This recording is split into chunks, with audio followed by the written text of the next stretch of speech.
ಜೈಲು ಪಾಲಾದ್ರಲ್ಲ 13 ಜನ ಇವರು ವಿಚಾರ ಇದೆ ಇಲ್ಲಿ.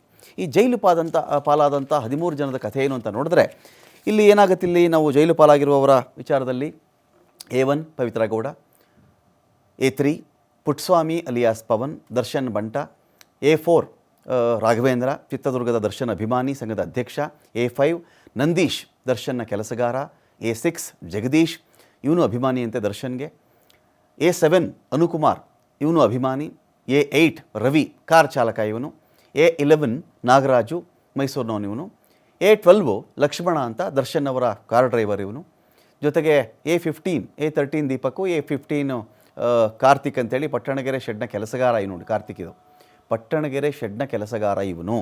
A16 ಕೇಶವ ದರ್ಶನ್ಗಾಗಿ ಜೈಲಿಗೆ ಹೋಗೋದಕ್ಕೂ ಈ ಕೊಲೆ ತಾನೇ ಮಾಡಿದ್ದೀನಿ ಅಂತ ಒಪ್ಕೊಂಡು ಹೋಗೋಕ್ಕೆ ರೆಡಿಯಾಗಿದ್ದವನು ಇವನು.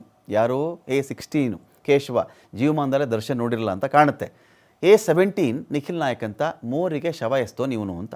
ಇಷ್ಟು ಜನ ಹೆಸರಿಸಿದ್ದಾರೆ. ಇವರೆಲ್ಲ ಯಾಕೆ ಹೋದರು ನೋಡಿ, ಇಲ್ಲಿ ಏನಾಗುತ್ತೆ, ಇವರೆಲ್ಲ ಯಾಕೆ ಹೋದರು ಅಂತ ಹೇಳಿದ್ರೆ ಇವರಿಂದ ಯಾವೆಲ್ಲ ಮಾಹಿತಿಗಳು ಪೊಲೀಸರಿಗೆ ಬೇಕಾಗಿತ್ತೋ ಅವೆಲ್ಲವೂ ಸಿಕ್ಕಿದೆ ಅಂತ. ನಮಗೆ ಇನ್ನೂ ಇವರು ಅನವಶ್ಯಕ, ನಮಗಿನ್ನೂ ಇವರ ಅವಶ್ಯಕತೆ ನಮಗೇನಿಲ್ಲ, ಇವರನ್ನ ನೀವು ಒಪ್ಪಿಸ್ಕೊಂಡ್ರೆ ಇದರ ಮೇಲೆ ಏನಾಗುತ್ತೆ, ಇವರೆಲ್ಲರೂ ಕೂಡ ಪರಪ್ಪನಗ್ರಹಾರ ಜೈಲಿಗೆ ಹೋಗಬೇಕಾಗುತ್ತೆ.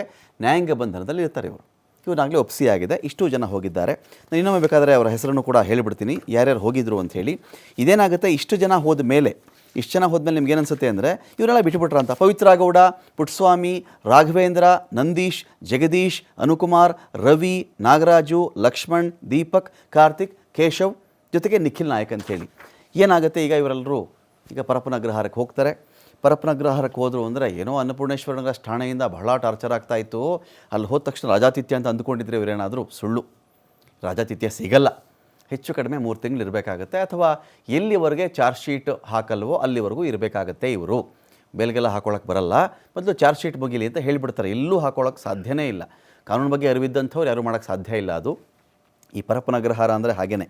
ಅಲ್ಲೇನಾಗುತ್ತೆ ಅಂತ ನಿಮಗೆ ಕೂಡಿಸ್ತಾರೆ ರೀ, ಒಂದು ಬ್ಯಾರಕ್ಕಲ್ಲೋ ಎಲ್ಲೋ ಒಂದು ಕಡೆ ಕೂಡಿಸ್ತಾರೆ. ಟೈಮ್ಗೆ ಊಟ ಎಲ್ಲ ಸಿಗುತ್ತೆ, ಅದು ಬೇರೆ ವಿಚಾರ. ಆದರೆ ಒಂದು ಏಕತಾನತೆ ಕ್ರಿಯೇಟ್ ಆಗುತ್ತೆ ರೀ. ಅಲ್ಲಿ ಏಕತಾನತೆ ಕ್ರಿಯೇಟ್ ಆಗುತ್ತಲ್ಲ, ನಿಮ್ಗೆ ಅದು ಯಾರಿಗೂ ಬೇಡ ಅನಿಸುವಂಥ ಒಂದು ವಾತಾವರಣ. ಕಳ್ಳಕಾಕರು, ಕೊಲೆಗಡಕರು, ಸುಲಿಗೆಕೋರರು, ರೌಡಿಗಳು, ಇನ್ನೊಬ್ಬರು ಮತ್ತೊಬ್ಬರು, ವರದಕ್ಷಿಣೆ ಕೇಸು, ಹಲ್ಲೆ ಮಾಡಿರೋರು, ಹತ್ಯೆ ಮಾಡಿ ಎಲ್ಲ ಸಿಗ್ತಾರಲ್ಲಿ.